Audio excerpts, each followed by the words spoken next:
This is the head mechanic at Coachcraft right here. Thank y'all. Not quite ready. Oh, that's fine, that's fine. Oh, you gotta get the chicken hat. He had pink hair last year. Last year I had pink hair. We want you on film. That'll be all right. That'll be all right. I'm not shy. There's no shame in my body. Hey, Doug, can I add something real quick? Yep. What do you do with the, all the baggies with the fish and stuff in it? They're in the trash. Where are all my people? This is enough. I'm John from Coachcraft.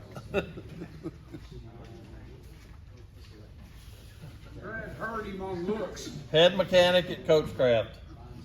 Get the bang for your buck. Brad said, I came back from Raleigh in the Valley one time wearing that. We had a Coachcraft truck coming back and I'd be waving at people. Why do you do this? I can't. Johnboy's been with them a long time. 23 years. 23 years. So we've been friends a long time. And he helps me out on the phone a lot. I help him occasionally. And we help each other with parts. And they treat me like I'm an employee there, so if I don't get a check. So, Some days I don't get it. okay, well. You ever met Brad, you know why. What do you do? Ask questions, or you just want to? Whatever y'all want to do. Anybody got any questions about anything on their bus, or anybody else's bus? Yes, sir, Mr. Champion. What items have you found to be the most neglected on these Wanderlodges by us, the owners? Hydraulics, air dryers, brake chambers, slack adjusters not being lubed right, and proper brake adjustment. That's the name of the game. If you take care of your air dryer will take care of you. So drain air tanks. I don't know about most of y'all, but if you got an air purge on your coach, 90% of them leak water anyway. I've actually had airbags completely full of water on a bird because the air purge valve for the water system is stopped up and it's letting water trick back into the air system. Your ride will deplete, your brake will not have the same, you won't have a volume of air. And I have actually drained gallons of waters out of air tanks on a bird because of the air purge valve. But servicing the air dryer is a very, very good thing. We do it every other year. There's a lot of people that I take care of in this building and not in this building, and that's what we do. If we do brakes or anything like that, we anti-seize all those. When we put the wheel on, we torque it down. We do not run it with a gun, 456 foot-pounds, and that's the way we do it. It takes a little bit longer, but it's a much better job. If you use a gun, the first 3 lug nuts are gonna be tight, then after that, they start getting looser and looser and looser. So we make sure all of our guys, it's a #1 rule. You torque every lug nut on it and you put a mark on it. That way you know it is done. And talk about it, moving the slack adjusters. Yeah, you know, it's got a grease fitting on it, and the S-cams do too. Normally it's got 3 for each one closer to the drum, 1 on the little ball, then 1 on the S-cam itself. They need to be lubed properly because if you get an S-cam that sticks, 9 out of 10 it's gonna stick with the brake on, your brake's gonna run hot, and you're gonna have problems. Anytime you have a brake that runs hot, and if you got a little axle seal leaking, that's asking for a disaster. Hot and oil don't mix. So with them are 2 things you really need to make sure whoever services your coach, that they lube the coach properly. On a bird, it's probably got about 24 grease fittings on it. People probably hit about 5 or 6 and they call it a day. But there's probably about 24 or 28 fittings on a bluebird that is very critical to be lubed. So any particular grease for those? We use a red grease made by Chelsea, the same thing we put in a PTO. It's a water resistant grease. It's a very good grease, and I've probably been using that grease for 20 years. I would never change. How is water getting into the system, the pressure valve? Well, you know, on the side of your coach, you'll have that air purge down there in the water bay to where you can purge the air out of the water lines and stuff like that. There's a check valve there and a regulator. It'll leak past that check valve and regulator. We have taken out, I can't count the numbers of them, because most people use them, they don't store them. And if you do store your coach and you got an aqua hot, set it on 50 and walk away from it. You know, you don't have to worry about it freezing. But the other people that leave them outside, if you don't drain the water and stuff like that, you are flirting with disaster. And everybody knows if you got a copper line that freezes, it becomes a nightmare to repair. So we have put some purges in, but 9 out of 10, the customer says, take it out, I don't use it anyway. And especially you'll notice, if your brake air depletes really quick, you probably got water in the system in your air tanks and stuff like that. So it's a really, really good idea, you know, at least once a year, drain your air tanks, make sure everything's good, because water will fill up in it and you'll lose your volume of air. And just make sure whoever does it, you know, a lot of the coaches still have a Zerk fitting on the back of the PTO because it, you know, is the new one. A lot of people don't know nothing about lubing it. If you go to, you know, wherever you're at, if they don't lube that PTO, it'll start metal to metal, and it won't be long before you're on the side of the road with no hydraulics, no cooling fan, then it's, you know, you start all over again. And we do a lot of wet spline now. Go back with wet spline, and I don't know if all y'all know the book of Ron Rutwall. Ron was an engineer for Parker.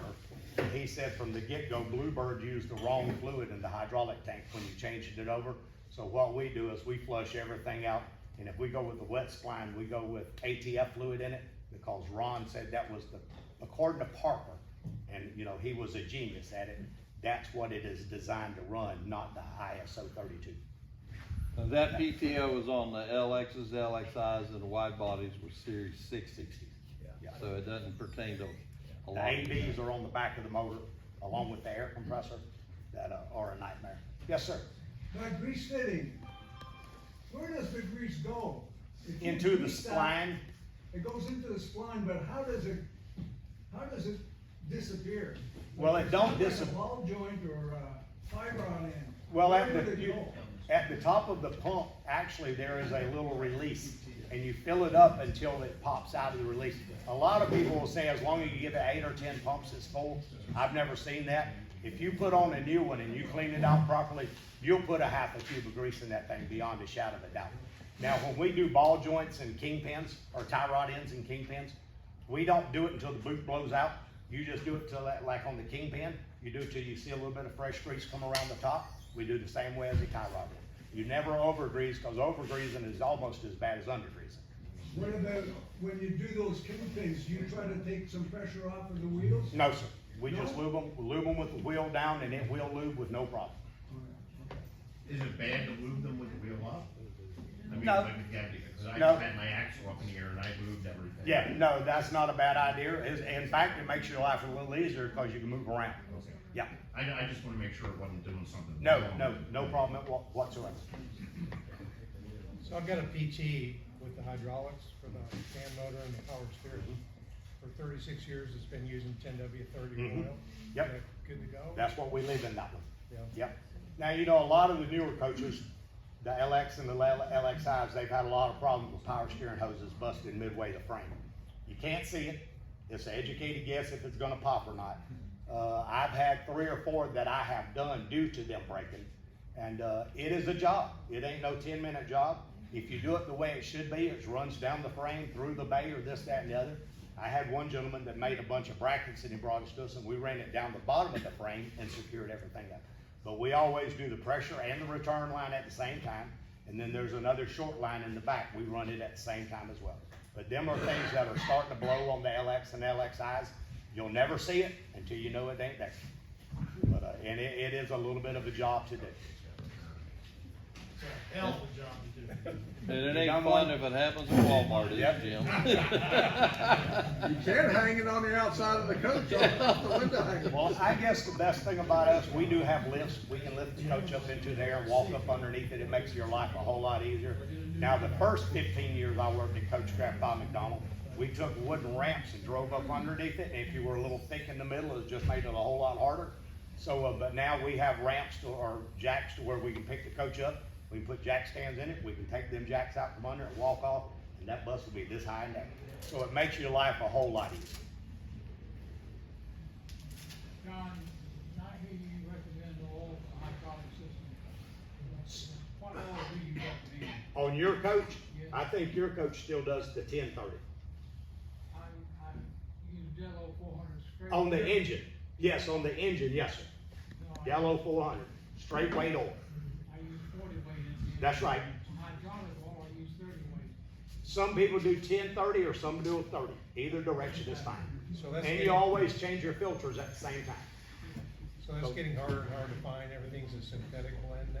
You know, we buy ours from a oil distributor in town, Watley Oil. So we haven't had a problem getting anything like that yet, but I'm sure at a time they will be. But as of now, I've never had a problem. But yeah, we always run a straight weight oil in the 8B and the 6.2. Of course, the Series 60, we run Rotella 15W40.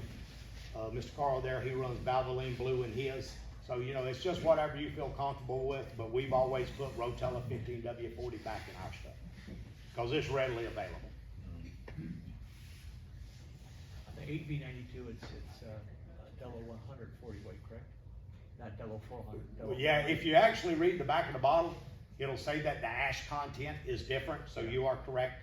But yeah, if you do the other way, it says the ash content is too high and it'll cause it to sit up. I see. Yeah.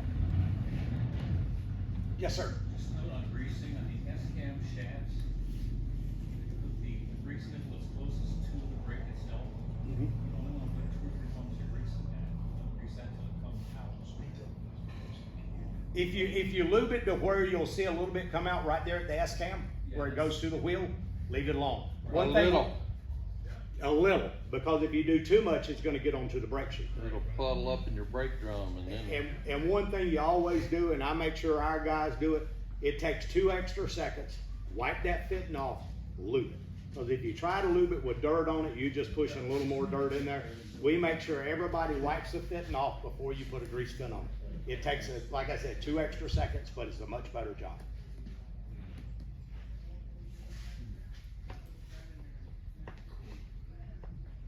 I'm surprised you said you don't take the weight off the kingpins and greasers. We deal with a company in town called Columbus Springs. They've been around for 100 years, like most places. All they've done is heavy truck stuff and stuff like that. Jeff is the owner. Him and his daddy started the company probably 65 or 70 years ago. That was a question to me a long time ago in the industry I used to work in. And they told me there is no different, because when you push the grease up, you know, it's got 2 brass cushions that the kingpin goes through. On the bottom, there'll be a couple of shims to take the play out along with the bearing. They say as long as you push the grease up, it's gonna go into the bearing and it is not gonna hurt anything. And these are people from old school, so that's how I learned it. If you need written confirmation of it, it's in the Rockwell Field Maintenance Manual on the front axle, and it says you do not have to unload the axle. It's in writing from Rockwell. So what would be the top 5, or however many you decide to tell me, extra parts to carry besides fuel filters? I carry governor, because that, you know, the air governor. Now, what kind of coach is yours? I've got a 40-foot BMC in 11. So, Okay, yeah, I would carry governor. I'd carry a tag axle regulator, because they made them relatively easy to get to on that coach. You know, even if you had an airbag on your coach, you're not gonna put it on. And wherever you pop at, you're gonna stay at. But I would definitely make sure I had either 1 or 2 height control valves. And I would carry some linkage too, because if the ball linkage gets stiff and breaks, there again, you're gonna be stuck wherever you're at. That stuff is easily stored. The governor's easy to store. We make our own rods because they're all different. So we buy our fittings from both ends of the height control valve. We keep bags of them at the shop because they break all the time.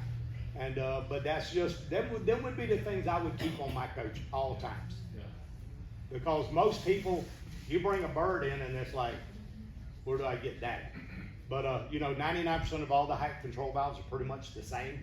So I would do a governor, I would do height control valve linkage, definitely fuel filters because they're a dime a dozen. And keep stuff like that on your coach to where if you're out in the middle of nowhere, at least you can get rolling if somebody's gotta help you. I found that when I bring a bag with me and it works out, I have one of them WOG hoodies. I put that on, I put an insulated suit on, do what for traveling in the winter time, and just to change the environment, I put it right in my toolbox. Yep. Insulated coverall. That's a good idea. And it takes the. And you know, if you're in a pinch, and a lot of people do this, if you're in a pinch and you ain't got no diesel fuel, you can always put a little bit of transmission fluid in it, spin your filter back on, it's gonna crank it up and it ain't gonna hurt a thing. A lot of Ford technicians do it because Ford's had a lot of problems with fuel filters leaking and fuel housings breaking, so instead of always keeping fuel around, they put a little, transmission fluid, screw it on, crank it up. You're not gonna notice any smoke, no problem at all, and that's just something that will get you out of a bind. And a couple of gallons of antifreeze would be good, because if your low coolant thing comes on, you're gonna have a buzzer, it's gonna scream in your ear. Yes, sir. If somebody asks a question, a lot of times the rest of us can't hear what the question is. It'd be nice if you repeated the question before you gave the answer. Okay, he was saying that he also kept an insulated suit in his coach.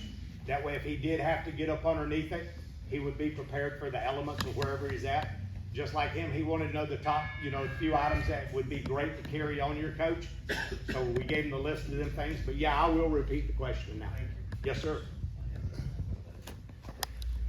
Johnboy. Yes, sir. Somebody comes to you for the first time, just got a Bluebird like me, and they bring it to your shop, and you say you inspect it, you look it over. What do y'all do? What do you look for? Like I told you the other day, I've never met some of you guys. So what we do at our shop, we're gonna bring it in, we're gonna lift the coach in there, and we're gonna write a list of what we see. And we're nosy. We look really hard to find something really wrong, because I would rather tell you in my building that you got a problem than you call me when you got 10 miles up the road and you found a problem. So we look at airbags, we look at shocks, we look at the main things that are known to fail on a coach. The condition of the bottom of the air dryer, you can tell if it's got a lot of oil on the bottom of the air dryer, 9 out of 10 it's not been serviced. Your coach has probably not been serviced, because on a 450, they put it in a hellacious spot to where you cannot get to it unless you take the coolant out of the coach, pull some hydraulic lines and all out of the coach in order to get to it. But we just look at the brake lining, we look to see if you got axle seal or anything leaking. We look at shocks, we look at your belt. Like on your 450, it doesn't have the door on the outside. A lot of people don't want to have to try to fight the air filter out past the alternator, because it's a nightmare to get them in and out of there. So we look at items like that. We'll also get up on the roof. Bluebird from the factory didn't use a lot of lap sealant or silicone, or not silicone, but like flow seal on top of their coaches, and there are some places that leak. We just get up there and give you an idea overall of what's going on, and that's free of charge. We'll lift the coach top and bottom, and we look at it, and we give that as a free of charge service for you being at our shop. Make sure it's safe. We try to make, I tell everybody, and like I said, I've been doing it 23 years. It's my job to get you from A to B as safe as possible. And that's the way I take my job. I take my job very serious, and I will be the most honest person you've ever met in your life. I'll either tell you, yeah, you can ride it, or I wouldn't take a chance of riding it. And then it's up to you. But that's the way I do it. And like I said, I got a lot of friends out here that I've met through the years. A ton of people have my phone number, and they call me Monday through Sunday. It doesn't bother me. The only thing I will, at 8:30 or 9 o'clock, I plug my phone in and I walk away from it. But other than that, 7 days a week, if you call me and you got a problem, 99% of the time I can't answer. I just been fortunate. Carol brought up voltage regulator for the generator. I always have a spare. And that is a good deal. And Even a fan belt. A fan belt on a Kubota generator, most people never think about looking at it or servicing it. True. That is a very fellable item. Mr. Hall, he's got a 380, and the only way to put a fan belt on that generator, you pull the generator out and tear it completely apart, because PowerTech put it in a box, and it's got a squirrel cage fan in it. Only way to do it is tear it all the way apart. A fan belt will set you down, so them are things that are a very good item to have. How about losing the transmission shipping cable? Now, you got a ZF in your coach, don't you? Oh, no, you got a PT. PT? That's a 40-foot cable. Yeah, I don't know how you Morse lose that. cable, I don't think replace it if it's. It starts binding up. I know back in the day, on a Chevrolet truck, they actually made a thing you could screw to your speed armor cable on the end and put grease up it like a grease gun. But I don't know how you would lose that cable. I know a couple guys have put a hose on it and put a little fluid in it and Gravity leak. pressurize it with a compressor, force fluid down through it, but man. I've never ran across that one, nor has anybody ever asked me. Of course. Congratulations.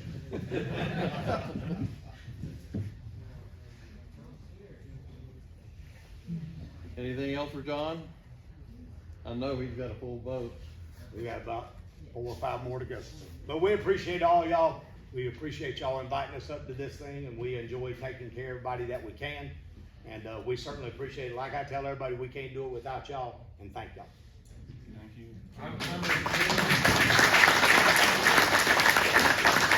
It ain't over, sit your ass down. I'm a new owner of a couple of years, and the previous owner had coach service twice a year by Coachcraft, so I'm a do it my own kind of guy, but there's a lot of stuff that I don't know, and I'll vouch that first time I ever took it over to Johnboy, my intent was not to take it to him every year. I was still doing my general maintenance, and the way they treated me, the things that they did, the questions that they answered, just because I was new to Bluebird, just blew me away.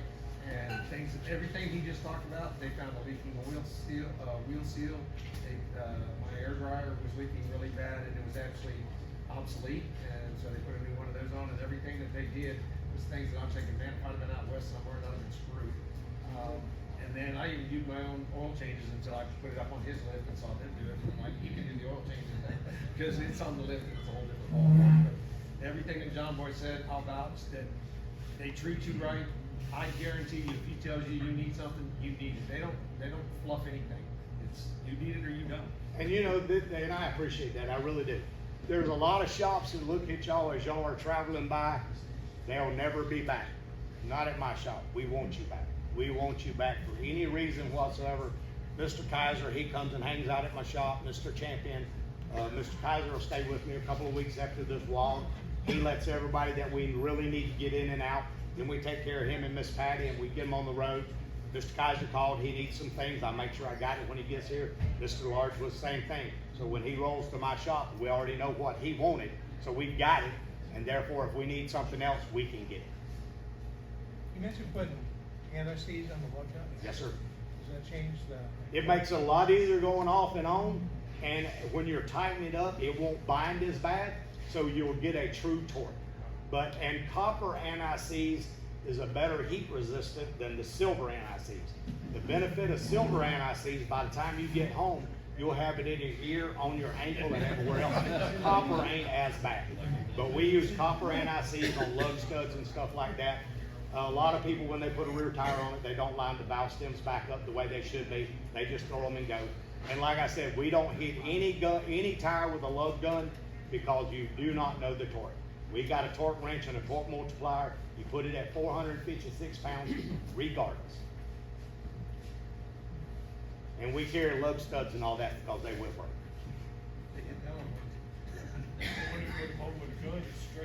It'll stretch the thread and they don't last as long, but if you torque it down, like I said, it's a much better system. John, where did you work before you came to Coachcraft? I actually ran an air conditioning shop in town called Cool Car Auto Air. I've done work for Frank and Brad on their farm. I ran a mobile service for about 8 years. I went through a divorce. I was tired of being on the road all the time. It was my own business.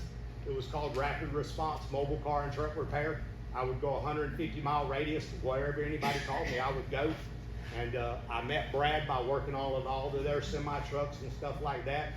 Brad came to me one day at Cool Car and said, hey man, you need to come to go to work for me. Now me and Brad have been friends for about 40 years. I worked for him for 23, and he made me a job offer. I came there, I started out I laid carpet, I put in wallpaper, I've done it all. And now I run the shop, and I try to keep everybody doing the tasks that they need to be doing. We check over the tasks as good as we can. Sometimes we're not perfect, and we do miss some things. But I will tell you, if I told you we done something to your bus, it has been done. What's your general lead time to get in your shop? I think we're about 2 months out right now. We're fortunate. We're very, very fortunate in life. We get them from everywhere, not only Bluebirds, but other coaches as well. And I guess they see us on the internet. I don't know. I've never looked at our internet page. Never have. Don't need to. Don't even know how to. I can't even turn on the radio or satellite. Ain't gonna learn today. So we have just been fortunate. We used to advertise in the back of the FMCA book about an inch-by-inch spot. I don't even think we do that anymore. 99% of our business is word of mouth, in which that is the best. Yes, sir. You mentioned air conditioning. Can you give me an idea on an SP for dash air, how much freon it would take? Normally, they hold between 5 to 7 pounds, normally. But what I would suggest, and like I said, I was in the air conditioning business for a while, you watch your gauges. Everything's a little bit different. You're gonna want, because you've got a condenser on the top of your coach. You would probably want a 25 to 35 pound suction, 150, 180 on the high side on a good hot day. Of course, you got 2 condenser fans up there on the roof that need to be running all the time. A lot of times the pressure switch will be bad and they may not run, or one may run and one may not run. But that's where you need to be. And like I said, the poundage on a coach is pretty much an educated guess, because some Bluebirds will, on the back tag may say 6, the next one you look at might say 8. So if you watch your gauges and stuff like that, and of course, you know, if your coach is running in a vacuum, it's either 2 things. Either you got low pressure or you got a stopped up expansion valve in a dryer. If you think your expansion valve and dryer is bad, grab the dryer. It should be hot on both sides. If one side is cooler than the other one, expansion valve and dryer, start all over and start again. Yes, sir. I have a PT 36, I think in 84. Hey, speak up. PT 36. And I've got some roof leaks. And I believe it's coming pretty much around the skylight, I assume. Is that the skylight in the middle? Yeah, in the the skylight front? in the middle, Yep. right in the front. Yep. And then I have some other areas where the ceiling's starting to sag a little bit. I know it's moisture. How many points of entry are coming through that roof? I know there's Tons. Is that right? So Tons. every screw's about Tons. 1 to 2. Yeah, you know, air horns leak, where they put the air horn in the roof.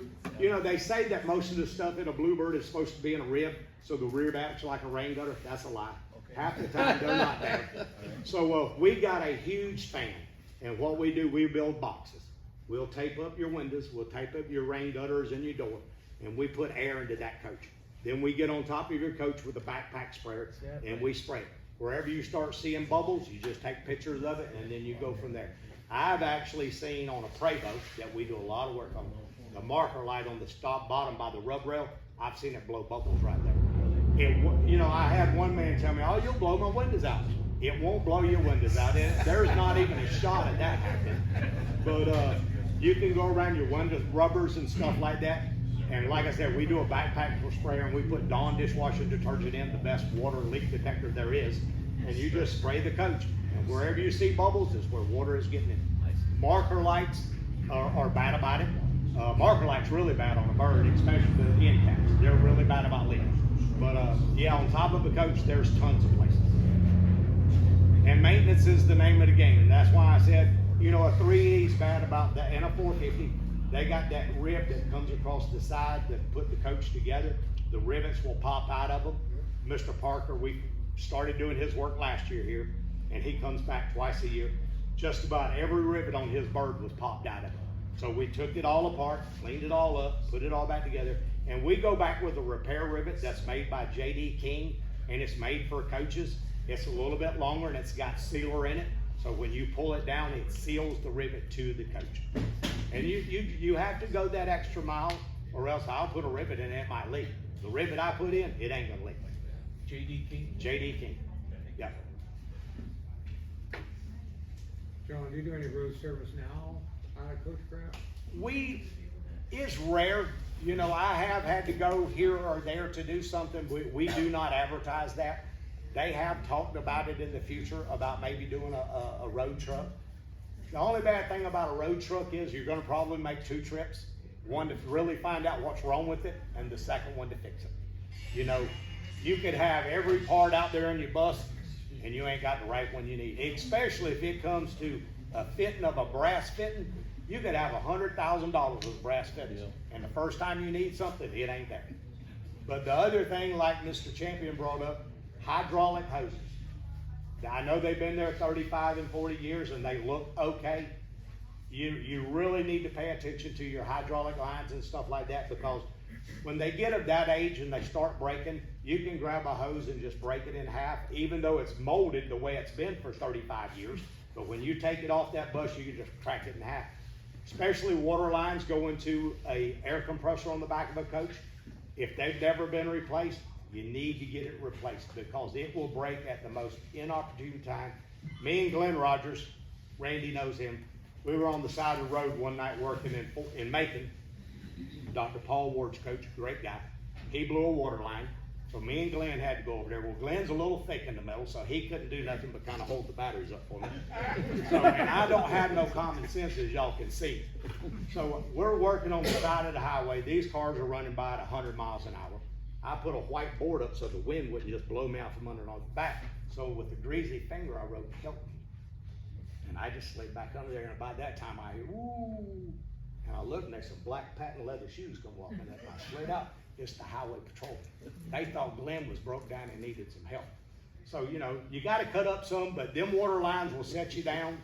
And some of them water lines, to do one of them, you just about have to take the starter off the coach to get to the bottom one. The 2 water lines back there and the oil line is something that I highly recommend. If you own an older coach and you never had it done, get it somewhere and have it done. Change your radiator coolant at the same time and start all over, because when that line breaks, you're down. And it will blow your engine. It will, yeah. I mean, it don't take but a minute to run out of oil or water, and then especially as the older coaches are, they got a lot of miles on it. And a 6V and an 8V is very easy to crack heads on. It will tear it up. So, like I said, if they have not been replaced, put that on your priority. And we go back with the silicone hose. Should never have to mess with it again. 6P92, I'm running final charge for the antifreeze, red, so I don't have to worry about testing that. No, you don't have to worry about testing that. You should be, I think they recommend 100,000 miles. So yeah, I think you're good. But yeah, if your water lines on your coach haven't been done, whoever does your work, definitely have them checked. Because like, yeah, they're a booger to get to. Oh yeah. But they need to be done, especially if they've never been done, or if you're unsure about it. It's worth the money to have it done.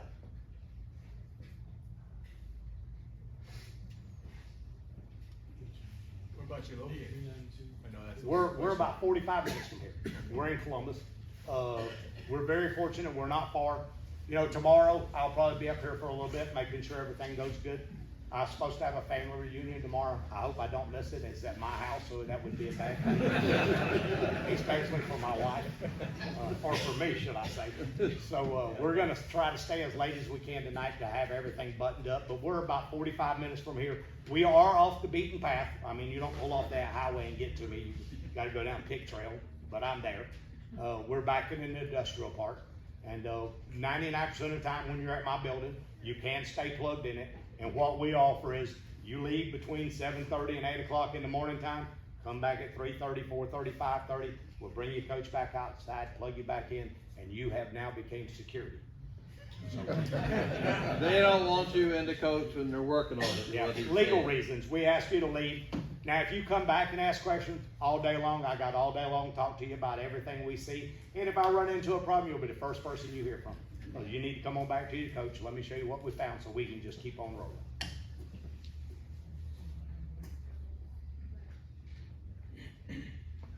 Anybody else? I'm gonna go put some windshields. Thanks, friends. Thank you. Thank y'all for the invite. Thank y'all for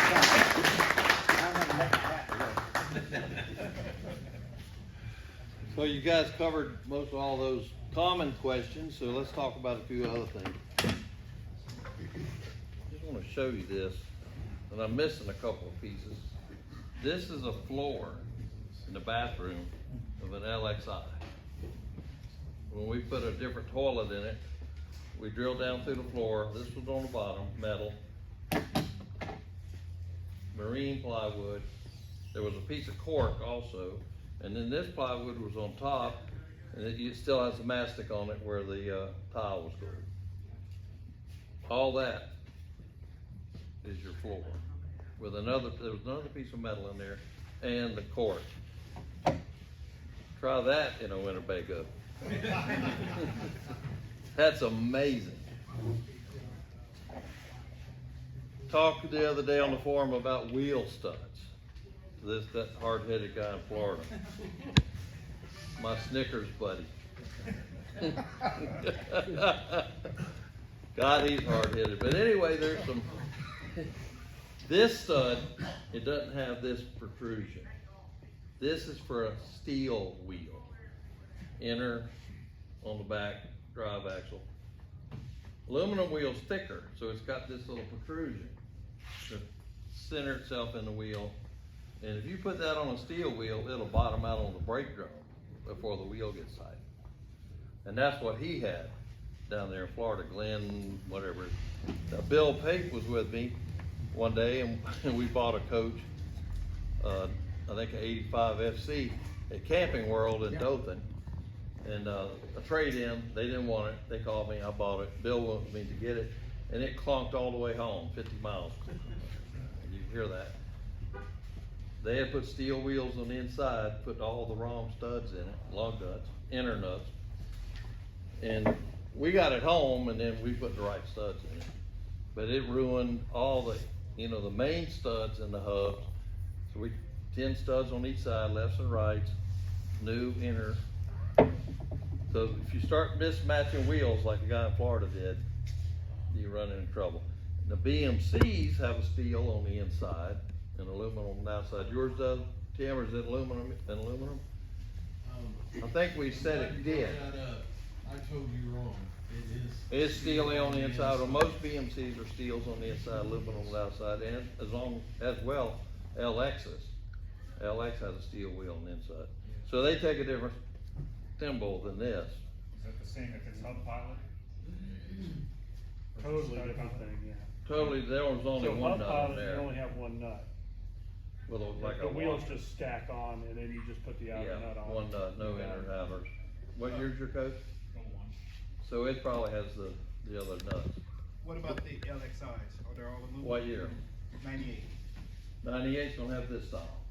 It changed in 2000. 2001's had the different nuts, so this is what you got. Okay, so all aluminum. All aluminum, inner and With outer. those stuff. From factory, who knows what it's got now, it probably hasn't been changed. So I guess it's critical to torque those. That's why you were talking about torquing the 450. 456 was it? Yeah. I don't know where the 6 came from. Do we have to have the left-handed thread? Left-handed and Switch over to right-handed. And be done, because I don't see a reason why we have left-handed and right-handed. I knew that was gonna come up. Yeah. I didn't know it was gonna be you. Yeah. Go ask Ron. I don't have any idea Go why they ask had Ron. left-handed on one side, right-handed on the other side. Chrysler did that, Rambler did that. Here's our Ford guy, Ford never did it. Why'd they do that? Rotation, yeah, just the rotation. Well, that's the only thing I could ever figure, but hell, I don't, this is not a hurricane right here, it ain't gonna spin off. Whatever, that's what they did, left and right. Well, that's right, that's exactly right. Yeah, so I don't understand why they did it. So which but I side's knew he was which, gonna Randy? Bring it up. Which side's which? Hell, I don't know, I just look at the end of the stud. I've seen right and left mixed on the, they broke an inner nut, or inner stud. Yeah. They went down and got one. They said, oh yeah, here it goes, this is what it looks like, take this one. Really? So it'd be a right and a left on the same side. So you really gotta pay attention, but on the end of the nut and the stud, it'll have an R or an L. Anybody know what that means? Oh, them tire guys don't. You gotta stay on top of them too. So the deal is, trucks started using the different, like you have, different nuts in about 95. And hub pilot's all the same direction. They're not. Yeah, they're all right-handed. But Bluebird, for whatever reason, continued this on through 2000. Did they have a whole bunch of them in the stock they wanted to use? I don't know, but that's what they did. 2000 or 2001 actually, when they had the other style. Probably common with school buses too. Yeah, I would bet that it's common with school buses, everything they build. So, but anyway, these are different, and they even, yep. I want to expand on this hub padded wheel. We're supposed to center the wheel from the hub. That doesn't always work. So they make like 3, my son uses 3, like a guide pouch or a guide nut. You put that in first, that centers it. Yep. Then you tighten the others, then you run them back out. They're only the guides. because you'll get a wheel that you think is out of balance, and that might be off just an eighth of an inch, but boy, that'll send it. Sure. So if you have a hub-mounted wheel, don't think that hub's gonna center it. It doesn't do it perfectly. 2001 up. Yeah. Now you're, All of the Bluebirds got ball seat wheels, right? Everything 2000 down. Are you talking about hub-centric wheels? yeah, hub Versus power. log? Okay, so hub-centric, yeah, that we had a bulletin on that, because we went to hub-centric wheels on the F-150 back in 2004. And the way that you could get, like, any remaining wheel trim, right, which is the vibration, you know, going down the road out of them, was to find the stiff spot on the tire and create a gap 180 degrees from that stiff spot by bringing, basically leaving the lug nuts kind of finger tight and bringing the truck down on the heavy spot, and it would create a gap between the hub and the wheel. He works for Ford. Okay. Just saying. But yeah, you're, no, I'm really kind of supporting your statement, because you can load, right? What he's saying is you can load the wheel, potentially, and create a gap, and then create a vibration coach. So just be aware that, you know, there's some clearance there, and you have to, you know, I think on those lug-centric, or them hub-centric tires, you wind up having to torque them in stages, and, you know, bring them down and get them tight, somewhat tight, before you bring the weight of the bus down on them. Fortunately, not many people in this crowd have those, Yeah. so we're gonna They're stick. all right-handed threads also. Yes. Yeah, we yes. said that. All. Both sides. I can think so, God. Hmm? I got those F-150s. Really? Yeah. Okay. But there is different. The other thing I might add about the steel and aluminum wheel, you should have a membrane in between, because they don't like, those two metals don't like. Yeah, you get electrolysis. You gotta Just like make a sure you put that little zinc in So, but there's lots of different lug nuts, so you make sure they know what they're doing when they work on that. So we talked about the floor, we talked about the lug nuts. Now, this is a little surprise. Wide bodies, AB92s. This is called a cigar module.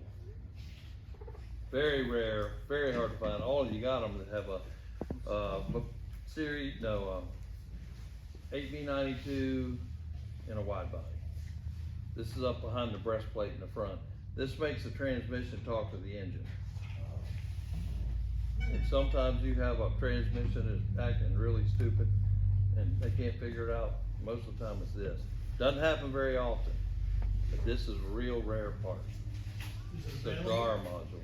Available? If it is, I don't know where. But there's a drawing on the WOG about them, and it's a breakdown drawing, hand drawn, that shows diodes or whatever's in there. I don't know what's in there, but I did see it on WOG. Joe Garner posted it years ago, and I think he made one. And if you look at this one close, you can see it's just got a plug in on one end, plug in on the other, and it's heat shrink in the middle. So it may have been something one off. Who the hell knows where it came from? But I have one if anybody needs one. Ain't cheap. While we're on the lug nut deal, on the PT40s, 36s, and all that, tag axle nuts should look like this with an aluminum wheel. They have a protrusion there. These are hard to get, but regular nuts will break studs. You've seen these guys, you guys got them, should have them. Pretty unusual. This is an interesting gizmo. You guys have read about the PMMI boards that make the turn signals work, the docking, not docking, like cornering lights come on, turn signals, all that stuff on the PTs runs through this. This has a metal box cover on it that looks like that. I don't have the cover anymore. These little relays go bad. So you might have a blinker on one side that doesn't work, or blinker on the front doesn't work, brake light on one side. All that stuff is fed through this little gizmo. Where's that thing at?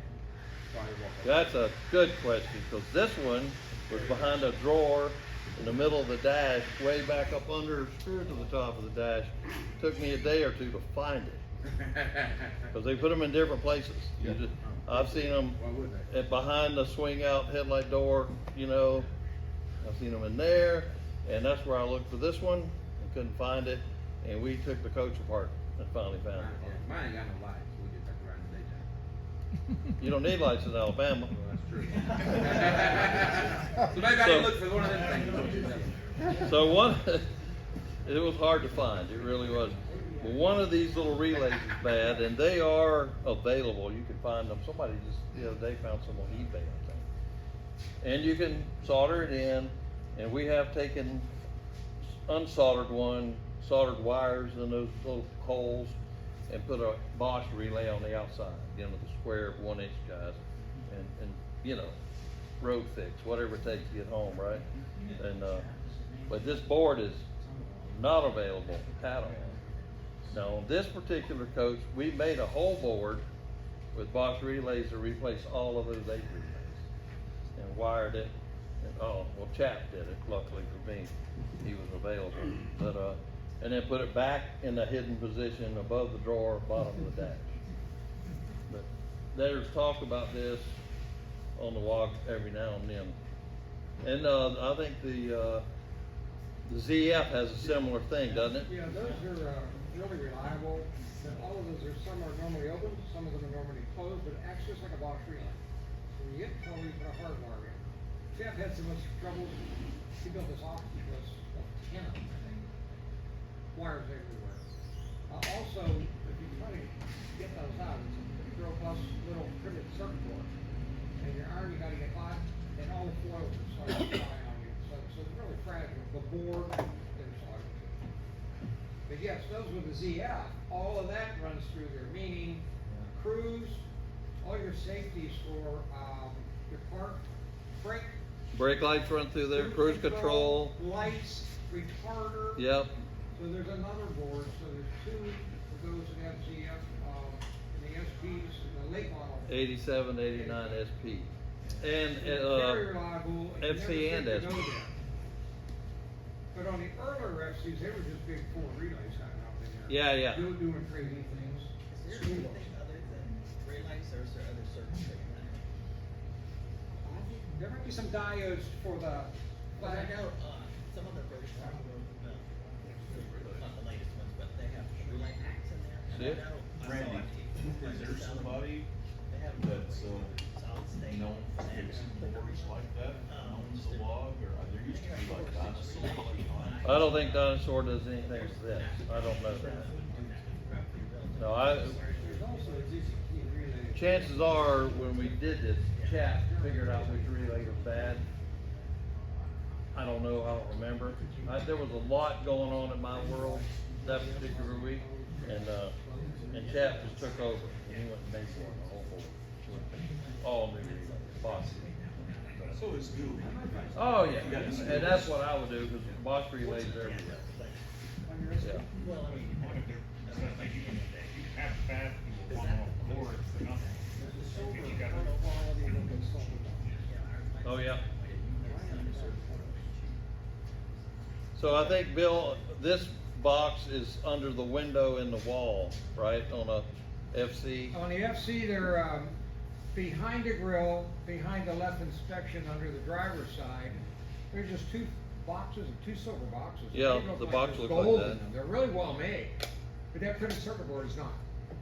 It looks similar to that box. That's Yeah. is that an aqua box? This is an Aqua Hot test Yeah, it's box. similar looking to that. So there's a sliding door on it. It's really high class, but they're just not around anymore. They're out of They business. can be fixed, let's put it that way. Now, on the circuit board topic, this board is out of an Aqua Hot. It looks like this, exactly. Well, this one's a test box, you can test everything, but it goes in a box just like that. And it has the same relays, basically, and some other, whatever they are, little things. I don't know what they are. But this one actually still works, and we took it apart to watch it work. And when that Aqua Hot, when you fire it up and it sparks, you know, it's got 2 little probes, and they spark to fire the fuel up. I've always wondered, you know, a car, when You make a spark plug spark, it's got a distributor or something rotating, making that thing spark, charging and discharging the coil. So how does this work on an aqua? It's got a coil like a motorcycle, two leads on it, or like a car, but not with only one lead on a car. So we put this in there, turned it on, and these relays turn off. One will turn on, the other one will turn off. There's two of them hooked together to make that thing fire. And it does it at speed of light, you know, really, and it's just clicking like mad. Just zzz, and that one is opening and it closes the other when it opens. I guess the grounds make it do it. I didn't try to sort that out, but I thought that was really interesting. And this is old stuff, you know. Will Boston made this how many years ago? 50 years ago, probably, originally? Who knows? But I thought that was a cool way to do it. There's something I was interested in. But that's what those boxes that are now $800 cost. 900? There we go. But it's a whole more solid state box. I don't think there's any of these little, nothing in it made of copper these days like this. Because he just put one on, and it's quite a bit different than anything I've ever seen. Air, Johnboy talked about air governor. Everybody should have one spare in their coach. I have a couple because I travel with friends. They might need one. This is a purge valve out of a air dryer. I have these in stock too, and I have kits in stock in my bus. And we actually put one on. Sean was traveling with us. We were down in, what town we were in, Florida? Yeah, somewhere, Barstow maybe. And stopping at a red light, I noticed my air pressure was going down. And I ducked into a Walmart that was convenient right there. And I've relocated my air dryer so it's easy to get to, and you could hear it just spraying the air out of the bottom. And in 10 minutes, we had that thing rebuilt. There's two or three O-rings and some grease in it. But Sean got under there and got it out. By the time he had it out, I had the parts out of my box, and we rebuilt it in the parking lot in Walmart, and we were gone. But they're not that easy on most coaches because they're hidden. Relocate that air dryer. Yeah, we relocate them. But that's what that looks like, and there's nothing to it, you know, spring and a couple O-rings. But you should have. It's above the axle. Where'd you move it to? Where did you move it to? I moved mine back by the back bumper. LXI, curbside, yeah, back behind the batteries. And if you're walking by it, it decides to spit, it'll scare you the hell out of it. And it'll blow dirt all over you too. But at least it's easy to get to. And we relocated Mark's, Sean's, I relocated mine. What years were they? It's the governor also in a real bad spot. Governor's in a bad spot on lots of coaches, yeah. Yeah, I can't find mine. And it's inside the frame rail, way up above the axle. Look next, follow the little line from the air compressor. Yeah, leave that one in place. Yeah, abandon it. Abandon that in place, put it somewhere we can get to it, run some new plastic lines to it, and forget about it. Yeah, miserable thing.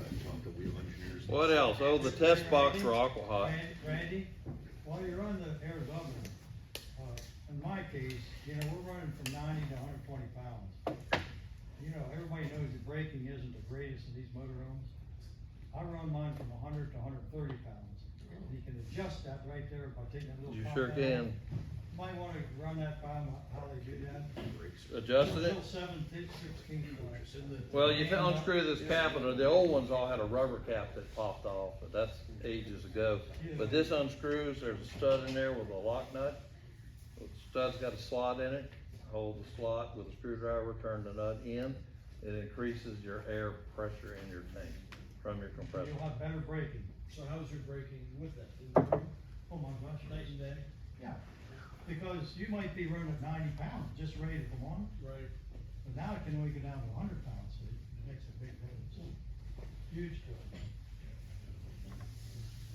And a 130 pound won't hurt anything on your coach, an extra 10 pounds. As far as other. Yeah. Now this is a weird little adapter. Bill Pavin, I made this one day. Bill was, hanging around, and we had a FC that I bought, same one that broke my fingers. And, it was 50, 60 miles from home, the defense rest. No, that was another one. Covert operation. Covert operations, guy's last name was Covert. So we bought this, I bought it, Bill wasn't near my house yet, I don't think, and I drove it home. And it didn't have very good air pressure, but it had enough, and I got home, and it had been sitting 10 years under an oak tree. And I got it home, and then it got where it wouldn't air up enough to drive it across the yard. Couldn't release the brakes. It would make some air, not enough air. Gotta have an air leak, right? So we hooked shop air to it. We fixed a few small leaks. Where's the air? How come this thing won't air up? You know, so we made this adapter. We took the line off the compressor, the engine compressor. You screw that into the line, hook your shop air here. That rubber line or stainless line that went to the air dryer had a massive hole in it. You won't hear it with it running, and if you charge the bus up with the airline, you know, the normal place, air tank, wherever, it won't leak there, because it's on the other side of the tank with the check valve. Now, we fixed two buses in my shop that had that line leaking. And I changed those stainless lines from the compressor down every 10 years or so. Just for fun on my coach, I do anyway. And I keep them in stock, the lines. I get 4 made at a time. There's a lot of heat on that discharge line. That line is hot, and if it blows out, you're not gonna make enough air to go anywhere. But, the leak will run inside the hose also. It'll leak somewhere else. Yeah, oh yeah. Inside the hose. Yeah. So that's just one of many adapters, and I just made this out of my parking box. You know, you dig through and tell you a funny old story on old Gardner. Gardner was at my house one time, and he was working on his coach over the pit, and I got under there and looked, and he had rigged up a auxiliary 120 volt compressor on his air line, on his air tank. My God, you wouldn't believe the fittings he had cobbed together. He must have had 15 fittings. That thing weighed 20 pounds to go this far. We were like, Gardner, what the hell did you do? He used what he had. Yeah, he did. He used what he had. He made it work, and that's just like that, you know. But it was funny, you know, that he had all that stuff on there. Now, something else interesting has been done recently. Jim Brookshire, he has an Aquahot in his LXI. Aquahot, I guess the inner vessel was bad for the tank sprung a leak. Tank sprung a leak, basically. So I don't blame Jim for this. He didn't want to spend that big money for a new one. They're $10,000-12,000, right, for a rebuild Aquahot. And I had an Oasis, which is a Hurricane like the 380s have. I had one I picked up out of a crashed 380, and he put it in. He took the Aquahot out. He's got the Oasis in there. He put a house 10 gallon, 8 gallon, 6 gallon. 10 gallon marine hot water tank. And he runs his engine, you know, loop through there. It heats. And does that run to the Oasis as well? No. No, didn't need to. So he's got all that working. Real clean installation. Saves a bunch of space. We have pictures of that, and we could also look at it maybe this afternoon. If After you're done, if anybody wants to come by, I'll be glad to show it to you. Looks really good. It saved a ton of money. 153. You got a bunch of those sitting around? I had one. I had one. You know, you gotta keep your eyes open. I keep telling you, I'm an opportunivore. So on Craigslist one day, a guy had a M380 generator for sale. I wonder where the rest of the bus is. Right? So I called the guy up, and he was in Colorado. So Carol and I made a road trip. Well, I think we were going somewhere anyway, probably.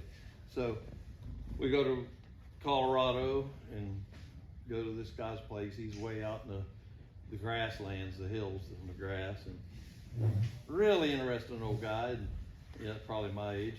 And he had a 380 he bought from a wrecker service. It ran off the road, ran down a mountain, and it wasn't too terrible.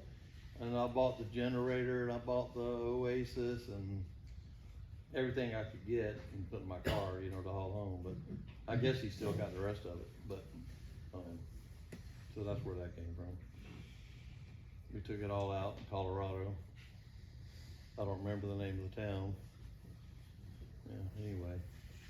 It had been replaced too, because it was an Oasis, not a Hurricane. Oh, I got the inverter too. So. Anyway, stories. Anybody got questions or comments or? I have a question.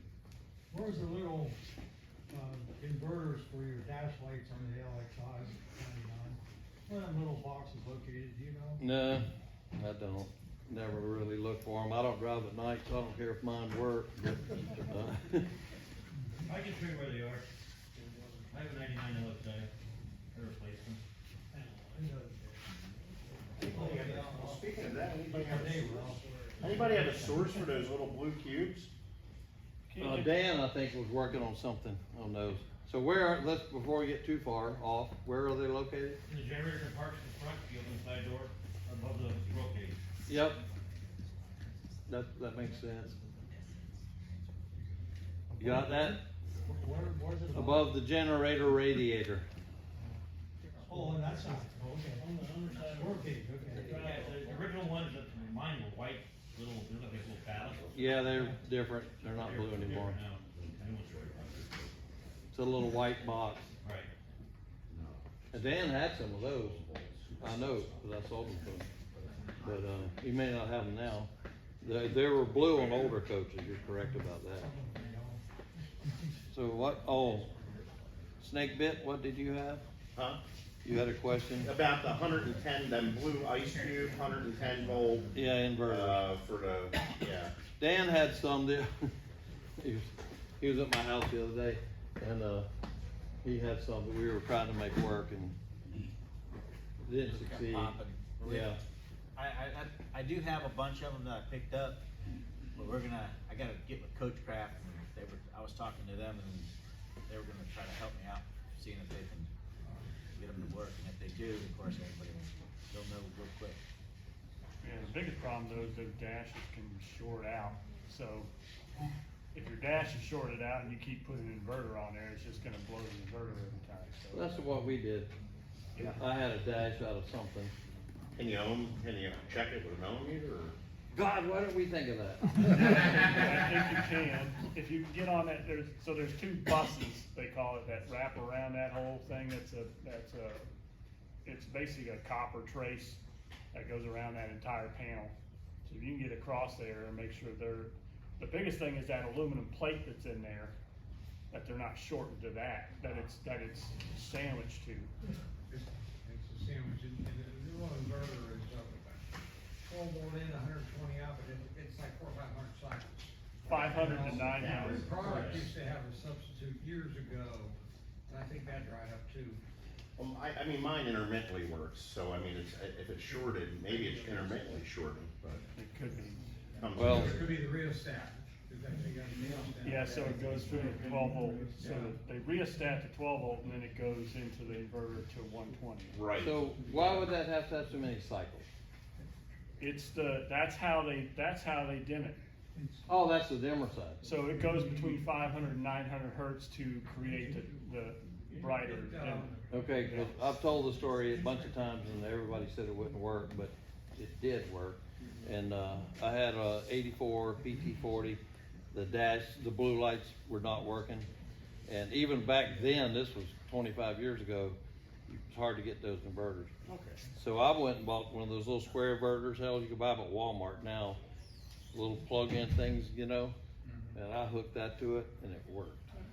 I did the same thing and it worked. They told me it wouldn't work, doesn't have enough cycles. I said, well, I'm not that smart. I got the right one. Now, when I originally tried it, Who am I talking to? So you made it work? Yeah. They work fine? Yeah. Mine did too. I got rid of it and they want to get electrocuted. And I got the. Oh, I didn't care about that. That's exciting. It's just the brightness, yeah. Well, I want it as bright as I can get it. Yeah, well, that's the 900 hertz is where it's gonna give you that brightness. So, yeah, for 60 hertz, it was on dim. Yeah. I do have a few of those cubes here. Someone wanted to. The blue ones? No, Or the ones that we were trying out. Yeah, okay. Someone wanted to help take How a much look are at. those? What? How much are those? Well, it don't matter if they work. Well, we'll let somebody else burn their shit up. I think $50.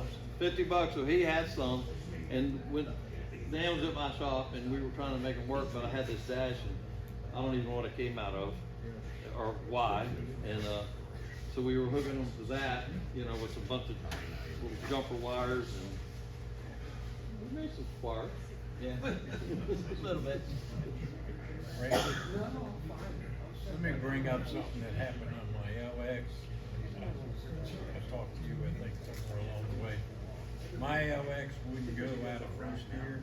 Right. Remember that A year or issue? 2 ago. Yeah. Was not getting power to the brain up front. And all, looked all around, where did the power come from? Bluebird in their brainstorm put it back in by the batteries over top of the in the engine area, and it was a pigtail 10 amp fuse hidden up underneath everything. 10 amp fuse of power. 10 amp fuse on a pigtail In the back of the power It's DC. in the all back. in the front. It's positive, and that's where it's at. Yeah. And it took forever. It took me a day to find the thing, but I finally found it. But I wasn't getting the power up to the front. Didn't have no idea where. All the way to the front. They And could've then- dumped it right out of the top of that generator box. The code that it sent was actually sending me a code like the sensor wouldn't work, speed sensor on it. And that took a little bit to clear that out of there. Once they start not getting power, you're gonna start getting all kinds of funny codes. But that's where that fuse is hidden, it's correct. It was up underneath all the big cables. When I start seeing multiple DDEC codes, lots of DDEC codes, you're looking at grounds and power. Right. Yeah. For the whole Yeah. deal. There was a ground we played with too, but definitely that fuse was coming from. That is where that fuse is hidden.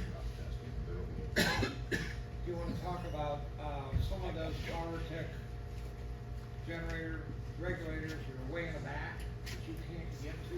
You can get to them. I get to them.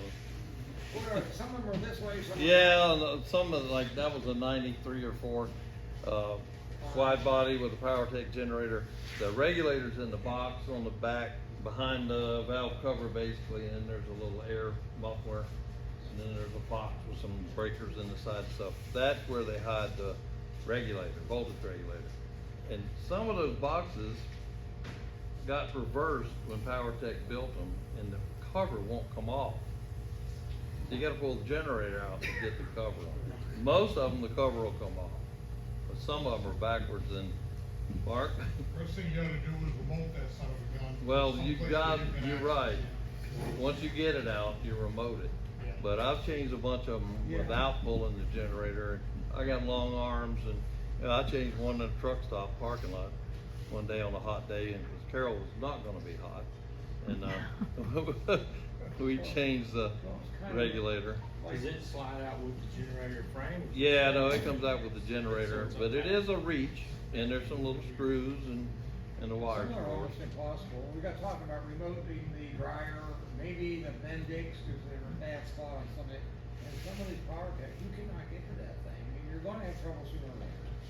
These are, inexpensive, very difficult to service parts, really. We relocate them to the generator radiator bay under the driver's seat and put them where the air flow will go, you know, from the radiator fan there. So you Call up them guys at Central Georgia Generator, don't go to PowerTech.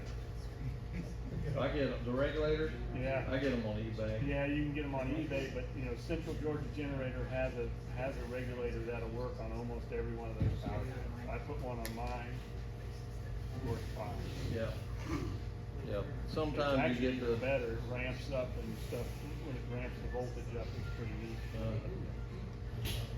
I just did buy them on eBay, and, it comes in the same box, Bear, or what's the name of it? Basler. And, if it's a counterfeit, it's a damn good one, 'cause it looks just like them. And, but I buy like 3, 4 at a time, cause they're cheap. You buy 3 or 4 of them for what PowerTech gets for one. Yes. And I have bought one new one that didn't work. But I sold it to somebody else, so it was okay. Oh, sorry. I also have some Aquahawk controllers. I bought a whole bunch of Aquahawk parts 10 years ago, probably 4 or 5 pumps and coils and, you know, considerable $2,000 or $3,000 worth of stuff. And I got 2 controllers that are no good, the brains. You know, and I think I probably paid $500 a piece for them. But, you know, it's been too long now, so. Do you recommend putting a bus, PT40, 87? I've got an air leak up over the rear end, and underneath it, still can't get underneath it far enough to reach it without being on a pit, and without taking the wheels off and jacking it way up. Putting it on a set of ramps. I've got some 2-inch hard oak, I wanna build some ramps. So I'm wondering, do you recommend doing that, running it on one wheel, you know? One wheel on a ramp? Yeah. You know what, if you ever followed a truck or something like that through a town with a real rutted up road, if you watch their back wheels, half the time one of them's off the ground. Yeah. You know, I don't think it hurts to put one wheel on a ramp and not have both of them on the ramp. Except you don't want the ramp to roll out from under it. Yeah, how long would you build it? Would you want the tag axle up on it too? When I have some ramps, and yeah, I put my tag and the drives up on So it. build it long enough so both of them will go up on it. Yeah, you got a forklift. Then you gotta move it, then you gotta have a forklift. You're gonna need it. It's Coachcraft, when they lift buses, they've got a 450 in there right now, just on the outside. Yeah. Yeah. Yeah, they lift And they do that all day long. Yeah. Okay. I don't know if I do one side at a time. Well, they do the whole bus. Well, they got the jack, Oh, yeah. but yeah, Same thing. boards under one wheel. I don't see any problem. You're not gonna leave it there forever. No. I just Hell, hadn't you've known seen a about bunch that. of trucks singled out, running on single wheels Yeah. instead of 2 in the back. Yeah. So talking about air leaks on a PT, I could tell you, those little Bendix switches, the little white ones, there's one over the holding tanks that's hidden. That one leaks, and almost every one of them leaks. Yeah. Dump valves, the 147? 147 valves. Yeah. And the height control valves. Those are real common things, and then purge valves. Yeah. But there's a ton of them little switches, and they'll leak quite a bit. Yeah, that's what I got right now. And there's multiples that'll cause a low air light. And same thing with the suspension dump. And they all have to be replaced before that light will go out. Yeah. Don't forget the pressure protection valves. Yeah. No, they leak. And they're in a great place too. Putting, That's up over the axle. Putting Marvel Mystery Oil in. Yep. After the air dryer. Mhm. Takes a while to get from the wet tank all the way through to the other 4 tanks. Yeah. Just keep going with it. Yeah, pump the brakes, turn everything on and off. Marvel does wonders for stuff. It doesn't fix those leaky, brake light switches and stuff. No. You can't fix No, but a I've relay taken- valve or something that's hanging up, it will I've surely. taken them apart and tried to clean the little light switches and just replace them. They're cheap. Yeah. Dan has them too, I'll bet. Dan also has the, I call it the zipper, he calls it, what do you call it? Locking strip. Locking strip goes around the new windshield gaskets. You know, on my video, you probably saw that. He has those, $30 for 30 feet, and it takes 30 feet to do a windshield. And, so he has that. You got some here still? You sold a bunch this week. So he has that now, and you have the tool for it too? Well, I sold out of it already, but I can get it. Yeah. It'll be on my site. Yeah, the little insert tool. So I call it zipper tool, but I make stuff up. I know what I'm talking about, but, so he has that stuff and other stuff, he's got lots of stuff. And he just bought a big mother load of stuff from Wanderlodge that have been, you know, on their books since way back. And they got a new guy in the parts department or whatever, or controller or whatever his name, title was, and he purged a bunch of stuff and called, and Dan picked up a U-Haul truckload of stuff, all original equipment. So, you know, he finds little pockets of parts that guys like me have occasionally. Good stuff. Good stuff. So, anything else? Yeah, Yeah. you guys bought a lot of it. Yeah. Need a bigger truck. Randy, I have a question, that, you know, the sliding screens in our windows, like, I'm talking about like my FC. Yep. I asked Dan, he didn't know if he was investigating it, right, but there's clips that hold those screens in. Somebody They're found shaped like those a clips, V. little plastic wings. Yeah. Yeah. There was something on the forum about those a long time ago, but I wouldn't know where to look for it. Get them on eBay. And you get them on eBay? What do they call them? I got it listed on my spreadsheet. I'll look it up and post it, but yeah, you can get them on eBay. Rod, Who's that? right here. Hold your hand up. Oh, yeah. Okay. And we'll keep it to ourselves, we're not gonna put it out there. They were out there. They were out there. Yeah, I got it off the forum. Yep. It's like an anti-rattle clip maybe or something. It's like a little bat wing. Yeah, a little bat wing tensioner keeps the thing from. I know, I took a case over, they've never seen anything. So what else? Another plastic tubing is a drawer slide. I don't know what it's called, it's like a stopper, a clip or something on the end. Yeah, there's a little rubber thing slips over that, or the little, that's serviceable too. You could buy those from, who makes the drawer slide? Accuride. And if you Right. call them, they Nope. might even just send you some. Yep. Really? Is that the little plastic tab that goes up? Well, they have those too, Oh. but the little rubber bumper things he's talking about, I think, that's what you're talking about, Bill? I think we're talking about the same. Yeah. It's all the parts that accumulate in the bottom of the drawer, kind of. Yeah, but the little plastic tabs are available too. We had a guy make some of those a few years ago out of metal, aluminum. But he's, They just hold in with a rivet or something? I don't know, I've never got any, he's not with us anymore. But even if that clip is broke, you're talking about the drawer slide all the way out, there is a hole there you can put a little screw in. It'll stop that. Or a rivet maybe? No, you put a screw from the glide into the drawer wood itself. Okay. You have to take the screw out to get the drawer. Yeah, right, but hell, half the people here doesn't know that drawer comes out like that. Just like the cabinet doors, those spring-loaded,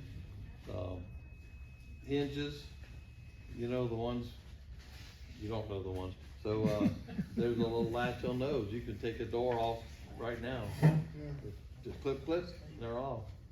Wide bodies, I don't know when they started, but 91 probably. Take the door off in 2 seconds. Gotta be something else, you guys are all asleep or something going on. Is Lance all in here? Have you seen Lance, is he in here? He's right here. He can tell you all about, the leveling valve rods on rough Louisiana roads. He had destroyed 2 of them. I don't like the ones with the little balls. Yeah, just stay off of I-95, any part of Louisiana, drive. Well, that's 10, that's 20. Well, that's 10. 20. Man, that's what hit the pothole, blew out the leveling rod, blew out of there, and lost the left windshield. Lance, take that right foot and go, pull it back a little bit. No, I'm not slowing down. I already got to 60, I swear. Linda was asleep. Bang like that. And then later on, I had to go through Baton Rouge. And I'm thinking, all that money spent, and I won't get it. Anyway, Well, Baton Rouge isn't near as rough as New Orleans, that's for sure. stay off like that. But Harold drove to Shreveport over in a rainstorm Yep. on gravel. And we got it jacked up. He brought a bunch of lumber with him, some timbers, got that thing up in the air and fixed it so I can make it to Texas to do another fix on it. Man, It what destroyed a mess. those level lines. Thanks, Harold. That's what Wanderlodge people do. Came over there, he's got a barth, and he came and fixed a Bluebird. I don't know nothing. Didn't tell about- anybody. I know nothing about those leveling. Yeah, We figured it out though. Yeah. I called Reggie twice on the phone. He's like, I don't know what to do. The ball kept popping out of mine, you know, Yeah, I don't like those. I just put a zip tie around it. A zip tie work. I like the ones with the little rubber banjos on the end. And then they make a different type, but it's got a round bushing, metal cage around it. Looks like an erector set thing. A whole bunch of holes, you can bolt it. It doesn't adjust fine adjustment, but you can bend it to get that. You put it which hole you need. Yeah, bolt it together. I started buying ones called Dayton. They have actually like a set screw thing in the middle, and it's a flat plate. Yeah, I use those. Round eyes at the top. I keep And you 4 or run a 5 of bolt- them. bolt through them. Yep. They actually bolt on. Barry? Well, if anybody has trouble, I have an LXI and a back end dragging in some spots. I made something in conjunction with my arm on the leveling valve. I put a little air cylinder in there. Yep. And also, and behind the air cylinder, I put a turnbuckle. So now to adjust it, I can tweak either side, just perfect. And I purposely run the right side a little higher, because of the high crown road. And, before that works, you hit the thing in the dash, and your back end goes up in the air, cause your leveling valve thinks it needs more air. Right. And it'll build more air in there. Gardner did that And I'll years tell you, ago the other too. thing was, when you get to like your high turn plate, I pulled up there and the gate wouldn't go up, cause I had a heavy axle, and said, see a tender. Well, I saw him and he chewed me out because I blew the air horn, cause it says blew the air horn. He come over there, gave me a ticket, take off. Well, Pennsylvania turnpike, if you're overweight, it could be $1 a mile toll.